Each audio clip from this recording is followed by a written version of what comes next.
Senator Antonio Trillanes itong si Digong.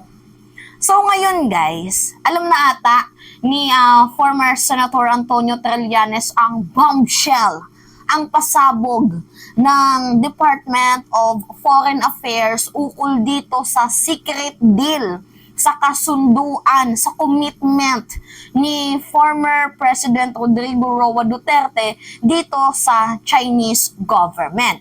So ngayon guys, bago natin basahin ang tweet ni former Senator Antonio Trillanes, alam kong may hugot to guys itong kanyang tweet kung bakit niya nasabing mambubudol itong si Digong. So ngayon guys, alam nyo ba na itong si former Senator Antonio Trillanes, napaka-deserve niya na po guys na magkaroon ng peace of mind.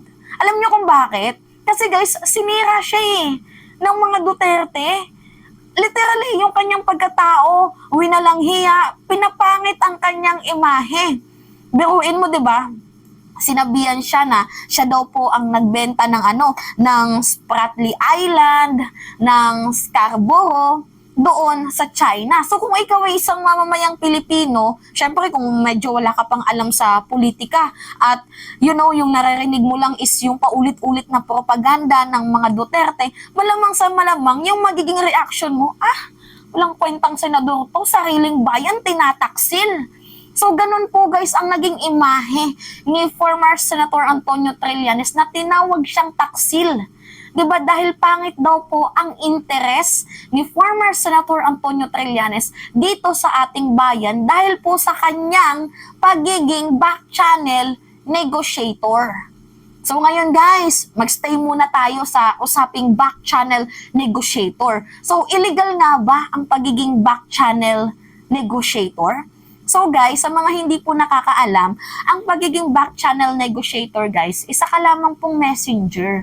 Messenger ka ng Pangulo papunta sa mga negotiator at messenger ka din ng mga negotiator papunta dito, pabalik sa Pangulo. So kasi guys, noong 2012, sa mga hindi po nakakaalam, ito nga yung article Philippine-Chinese naval vessels in Scarborough Shoal stand-off. So nagkaroon po guys ng stand-off noong 2012 doon sa Panatag Shoal or sa mas kilalang Scarborough Shoal. Kasi guys, ang history po nito kung bakit nagkaroon ng stand-off or kung bakit uminit yung tension doon sa Scarborough Shoal, meron po kasing nahuli itong ating Philippine Navy na mga Chinese fishermen sa loob ng ating Panatag Shoal or sa mas kilala bilang Scarborough. So, meron pong mga nahuling fisherman doon. So, ang nangyari guys, ang ginawa ng China, nagpadala sila ng sandamakmak na ships. So, napakadaming iba't ibang klaseng barko, maliit, malaki. Basta humigit kumulang, umabot na guys sa 100 plus na barko. So, uminit na nga po ang tensyon doon sa Scarborough Shoal, doon sa sa Panatag Shoal. So ang ginawa nga po guys ni former President Aquino, ginawa niyang back channel negotiator itong si Trillanes para pahupain ang napakainit na tensyon doon sa Scarborough. So guys, yung pagiging back channel negotiator, hindi po yan illegal. Naging pangit lang talaga pakinggan, pumangit ang imahe, ang ibig sabihin, ang meaning ng pagiging back channel negotiator ni Trillanes kasi dinumihan po ng mga Duterte.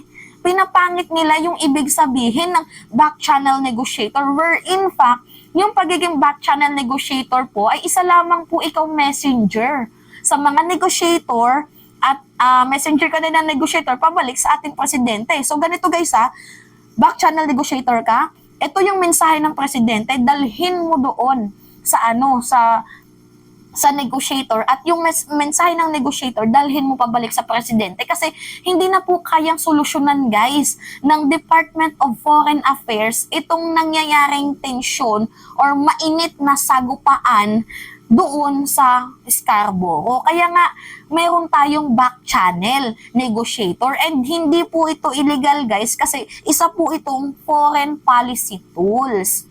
Nagigets nyo? Pinapangit lang po talaga ng mga Duterte ang imahe po ng pagiging back channel negotiator. Kasi ang back channel negotiator, hindi po ito illegal, ulitin ko, isa po itong foreign policy tools para lutasin ang mga hindi po kayang lutasin ng Department of Foreign Affairs or yung mga front page na yan. So ngayon nga guys, itong pagiging back channel negotiator ni former Senator Antonio Trillanes, maganda po ang naging bunga. Maganda po ang naging resulta dahil up to this moment guys, nasa atin pa din ang Panatag Shoal or mas kilala bilang Scarborough. 'Di ba? Imagine guys, yung sakripisyo na lang sana ni former Senator Antonio Trillanes na dapat magbayad tayo ng utang na loob, magpasalamat tayo sa kanya. Ngunit ang nangyari, minasama pa yung mabuting ginawa niya. Kasi guys, kung hindi siya naging back channel negotiator during that time, kasi nagkaroon guys ng ng 7 meeting sa Pilipinas, 7 meeting sa China. Hindi po tama yung sinabi ni Enrile na 16 times daw na pabalik-balik itong si Trillanes sa China. Hindi po yung totoo. Kasi ang pagiging back channel negotiator, nakikipag-negotiate ka. So nagkaroon ng 7 meeting sa Pilipinas, 7 meeting doon sa China. At ang naging resulta po nito guys, yung 100 na barko, naging 3 na lang. Dahil nga 3 na lang natira, nag-file pa nga si Pinoy noon ng kaso para mawala na yung mga barko na yan doon sa labas na yan sa labas na ng Scarborough. So, nanalo naman po tayo doon sa sa kaso na yon. So, ulitin ko po sa inyo guys, hindi po totoo yung sinabi na 16 times na nagpabalik-balik si Trillanes doon sa China. Hindi po yung totoo. Where in fact po, ang nangyari po guys, naging matagumpay po ang pagiging back channel negotiator ni Trillanes dahil up to this moment yung Scarborough Shoal, yung Panatag Shoal ay nasa atin pa din. So ngayon may nagsabi, hindi nga, binenta nga Mima ni Trillanes tawag dito, ang Panatag Shoal, ang Scarborough. Guys, sintido ko muna lang, napakatindi naman pong senador ni Trillanes kung pati Panatag Shoal, 'di ba? Maibenta niya sa Chinese. Dapat sana kung naibenta na ng Chinese, kung naibenta sana ni Trillanes itong Panatag Shoal doon sa mga Chinese, dapat magtayo na sila ng structural base diyan At saka friend naman, 'di ba? Close si Xi Jinping at si Digong. Bakit hindi niya tanungin kung may binenta ba itong si Trillanes? 'Di ba? Common sense na lang, guys. So ngayon nga guys, mayroong tweet itong si Trillanes kasi may hugot talaga. Yan po yung hugot niya, 'di ba?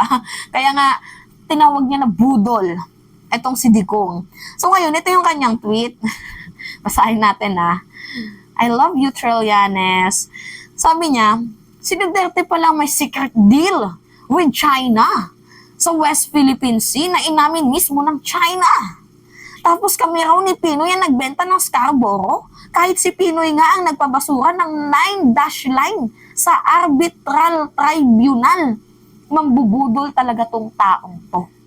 Kasi guys, kinasuhan ni former President Duterte, if I'm not mistaken, itong si Pinoy at si Trillanes ng treason.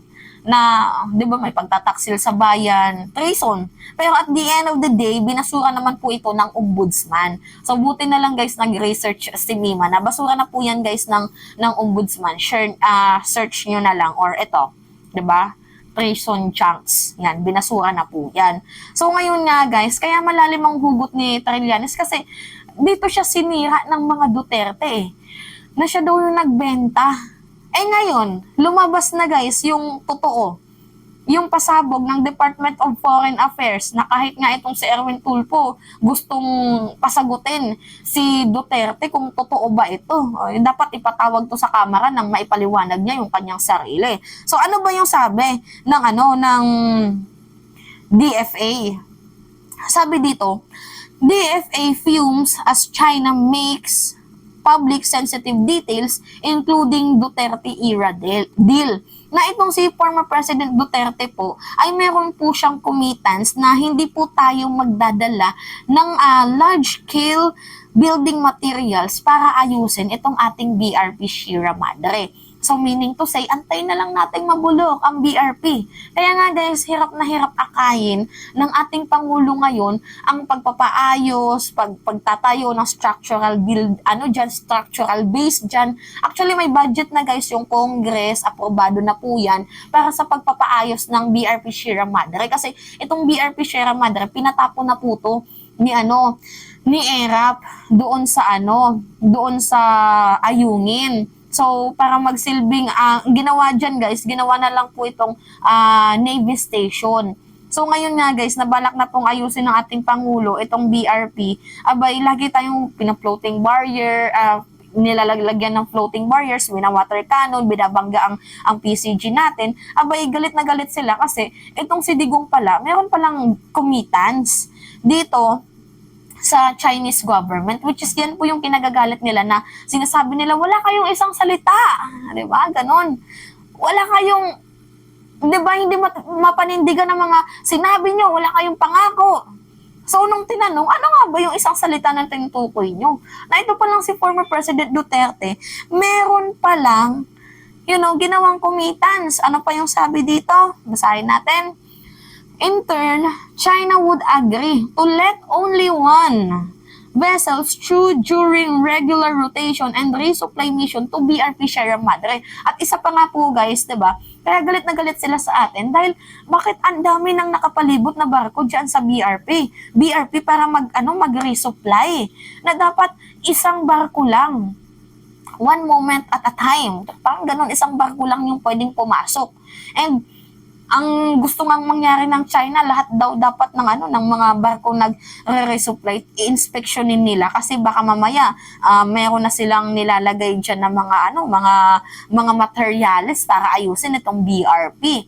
'Di ba? So yun na nga po guys, na galit itong China dahil nga meron pong binitawang promise si Digong. Ito yung sabi niya, former President Rodrigo Roa Duterte, famous and infamous for promising a pivot to China, had supposedly made understanding. Quote-unquote understanding. Hindi natin alam kung may agreement, pero understanding. 'Di ba? So, sa China, that the Philippines would not bring in large-scale building material to Ayungin Shoal. So, yan po yung committance ni Digong. Yan po yung secret deal na hindi naman sana dapat mailalabas sa publiko, pero nabanas na nga ang China dahil matilok din tong ating presidente. Kasi syempre, ang atin ay atin, di ba? Wala silang karapatan na kunin ang atin dahil unang-una atin po yan. Di ba may karapatan po tayo dyan? Di ba? So ngayon nga guys, ang nangyari kasi, kaya tayo winawater cannon, may hugot din pala itong mga Chekwa na itong si Digong, mayroon pong committance sa kanila na bakit hindi daw po natin panindigan, wala po tayong isang salita. So pinablik po nila yan na dapat sana secret details. Pero hindi nga makatiis, pinablik na nila. Kaya nga, nung nalaman ni former Senator Antonio Trillanes, laki ng galit niya. 'Di ba? Parang kulang na lang sabihin niya, putang ina niyo, pinagbintangan niyo kung kayo pala yung may kasalanan. 'Di ba? Parang gano'n na lang, guys. Kung ikaw yung Pilipino, 'di ba? Yung sinira niyo yung pagkatao ko, sirang-sira ako sa mamamayang Pilipino dahil sa bintang niyo na ako nagbenta ng Scarborough. Putang ina, kayo pala yung mayroong secret deal. 'Di ba? Parang gano'n yung gustong sabihin ni Trillanes. Kaya nga guys, alam nyo, deserve talaga ni former Senator Antonio Trillanes na kahit papaano magkaroon lamang siya ng peace of mind. So ito na nga yung ginagawa natin guys, ina-uplift na natin siya kasi kulang po yung mga interview niya sa social media, kulang na kulang po yun guys. Kailangan ng tulong ng mga vloggers, kailangan ng tulong natin. Tulungan natin siya guys na ilaganap itong message na to kasi, kawawa si former Senator Antonio Trillanes, hindi man lang nabigyan ng justice. 'Di ba? Itong kanyang pagkatao. Kailangan nating linisin ang pangalan niya na sinira ng mga Duterte. 'Di ba? Pinagbintangan siya na siya yung nagbenta ng Scarborough. Where in fact, dapat tayo pa yung magpasalamat kasi kung hindi dahil sa kanya, wala na sa atin ang Scarborough. I mean, kung hindi dahil sa tulong na ginawa niya, wala na sa atin ang Scarborough. 'Di ba? na dapat sana pasalamatan natin yung kanyang pagiging back channel negotiator, na dapat mapasalamat na lang tayo sa kanya dahil blessing siya, 'di ba, na hindi na angkin ng Chekwa itong Scarborough natin, pero at the end of the day, ang kanyang ginawang pagtulong minasama pa. 'Di ba? Kaya nga guys, kailangan ni former Senator Antonio Trillanes ng tulong natin. So, help me na i-boost itong video na to para magkaroon ng kalinawan sa mga mamamayang Pilipino na hindi totoo ang tinutukoy nila na si Trillanes daw po ay taksil sa bayan. Pangit yung interest sa bayan. Hindi din po totoo yung 16 times siya na pabalik-balik doon sa China, dahil kung binenta niyang Scarborough, dapat may structural base na yan sila dyan. Diba? Ano yung capability ng isang pinakamahirap na senador para ibenta ang Scarborough? Nasa kanya ba yung title? May deed of sale ba? Di ba wala? Kaya nga guys, nalulungkot ako na ako, isa din ako dati sa mga nagpakalap ng na, wag na si Trillanes, fake news yan, manggagamit niyan, binenta tayo niyan. Kaya nga ako, isa din ako sa mga malalaki din yung guilt sa sarili. Kasi, hindi pa naman kasi ako nag-research during that time. Basta narinig ko lang na binenta niya daw, ganyan-ganyan. Eh di, sabi ko, binenta mo pala wala kang kwenta. Gumaganon-ganon pa ako before. Pero ngayon guys, buti na lang, merong alitan ng Marcos Duterte. Nang dahil sa alitang to, napa-research ako sa mga background ng mga kakampings. Meron naman pala silang pinaglalaban kung bakit sila natawag na opposition. Meron naman pala talaga silang pinaglalaban. So ngayon guys, spread natin, ibalik natin sa Senado kung kaya itong si former Senator Antonio Trillanes. Kaya nga ako guys, nagbabawi na ako kay former Senator Antonio Trillanes. Hindi ko alam kung naririnig niya man itong aking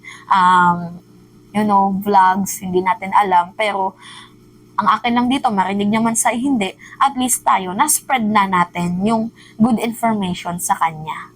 So anyway, I love you, Sentry. It's me again, si Mima Alicia. Nagbabalik ulit para sa ating panibagong video.